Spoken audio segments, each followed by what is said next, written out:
नमस्कार। आज हम बात करने वाले हैं हिंदू धर्म के एक बहुत ही कह सकते हैं जटिल और आकर्षक देवता के बारे में, भगवान शिव। एक तरफ वो संहारक है तो दूसरी तरफ भोलेनाथ। तो चलिए आज उनके इसी अनोखे स्वरूप को थोड़ा और करीब से जानने की कोशिश करते हैं। आज की हमारी चर्चा में हम क्या-क्या देखने वाले हैं।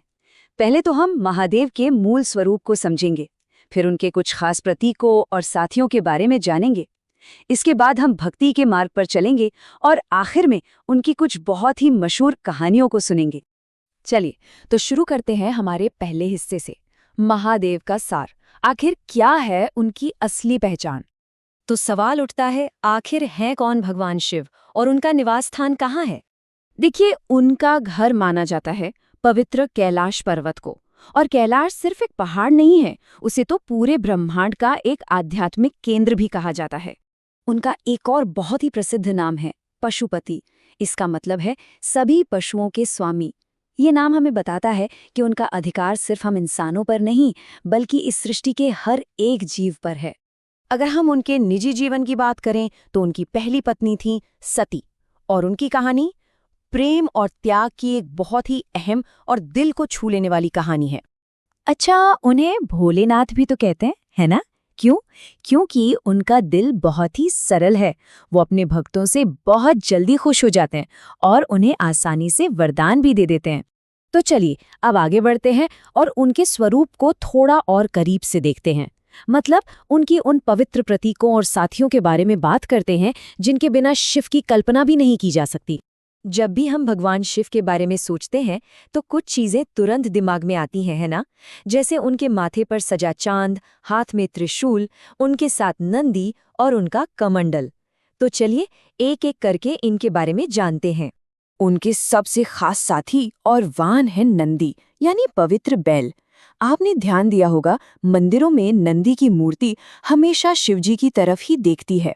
ये अटूट भक्ति और ध्यान का प्रतीक है। और उनका हथियार वो है त्रिशूल। इसकी जो 3 नोकें हैं ना, वो असल में सृष्टि के 3 गुणों को दर्शाती हैं, सत्व, रज और तम। और ये बताता है कि इन तीनों पर शिव का पूरा नियंत्रण है। फिर आता है कमंडल। उनके हाथ में जो कमंडल होता है वो पानी का प्रतीक है, जीवन का प्रतीक। इससे पता चलता है कि भले ही वो एक तपस्वी हैं, लेकिन वो सृष्टि का स्रोत भी है। ठीक है, तो सवाल ये है कि भक्त भगवान शिव से जुड़ते कैसे हैं? चलिए अब भक्ति के मार्ग पर चलते हैं और उनकी पूजा से जुड़ी कुछ खास बातें जानते हैं। शिव जी की पूजा के लिए सोमवार का दिन सबसे खास माना जाता है। क्यों? क्योंकि सोम का मतलब चांद भी होता है और चांद तो शिव अपने माथे पर ही धारण करते हैं। इसीलिए ये दिन पूरी तरह से उन्हें समर्पित है। अच्छा, जब पूजा की बात आती है तो क्या चढ़ाना चाहिए और क्या नहीं, ये भी जानना जरूरी है। जैसे बेलपत्र और तांबा चढ़ाना बहुत शुभ होता है, लेकिन नारियल का पानी शिवलिंग पर नहीं चढ़ाया जाता। इसके पीछे मान्यता ये है कि ये पहले से ही देवताओं को चढ़ाया हुआ फल है। भक्ति का एक और बहुत ही जबरदस्त रूप है कांवड़ यात्रा। सोचिए, लाखों भक्त पवित्र नदियों से जल उठाते हैं और सैकड़ों किलोमीटर पैदल चलकर शिव मंदिरों में पहुंचते हैं, सिर्फ उस जल से शिवलिंग का अभिषेक करने के लिए। कमाल है ना? आपने ज्योतिर्लिंग के बारे में तो सुना ही होगा।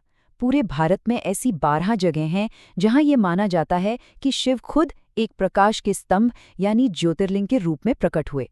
और इन 12 में से उज्जैन का महाकाल ज्योतिर्लिंग सबसे प्रमुख माना जाता है। और अब हम पहुंचते हैं हमारे आखिरी और सबसे दिलचस्प हिस्से पर, भगवान की कथाएं। क्योंकि सच तो ये है कि इन्हीं कहानियों से हमें उनके असली रूप और उनकी शक्तियों का अंदाजा होता है। एक बहुत ही मशहूर कहानी है उनके नीलकंठ बनने की।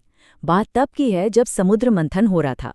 उसमें से निकला हलाहल विष, जो इतना खतरनाक था कि पूरी सृष्टि को खत्म कर सकता था। तब भगवान शिव ने उस जहर को पी लिया, लेकिन उसे अपने गले में ही रोक लिया, और उसी विष की वजह से उनका गला नीला पड़ गया।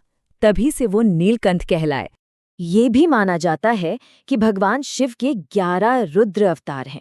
ये उनके बहुत ही शक्तिशाली और कह सकते हैं गुस्सैल रूप हैं, जो तब सामने आते हैं जब दुनिया से अधर्म को मिटाना हो और संतुलन वापस लाना हो। उनकी शक्ति का एक और उदाहरण देखना है तो कामदेव की कहानी सुनिए। जब प्रेम के देवता कामदेव ने शिवजी की तपस्या में बाधा डालने की कोशिश की तो उन्होंने अपनी तीसरी आंख खोली और एक पल में कामदेव को जलाकर राख कर दिया। और अब एक ऐसी बात जो शायद कई लोगों को हैरान कर दे। रामायण में जिसे हम सब एक खलनायक के रूप में जानते हैं, यानी रावण, उसे ही भगवान शिव का सबसे पहला और सबसे बड़ा भक्त माना जाता है। तो आखिर में एक सवाल हमारे सामने खड़ा होता है, अगर रावण जैसा एक पात्र शिव का इतना बड़ा भक्त हो सकता है तो ये भक्ति के असली मतलब के बारे में हमें क्या सिखाता है? ईश्वर के साथ हमारे रिश्ते के बारे में ये क्या बताता है? ये वाकई हुआ सोचने वाली बात है।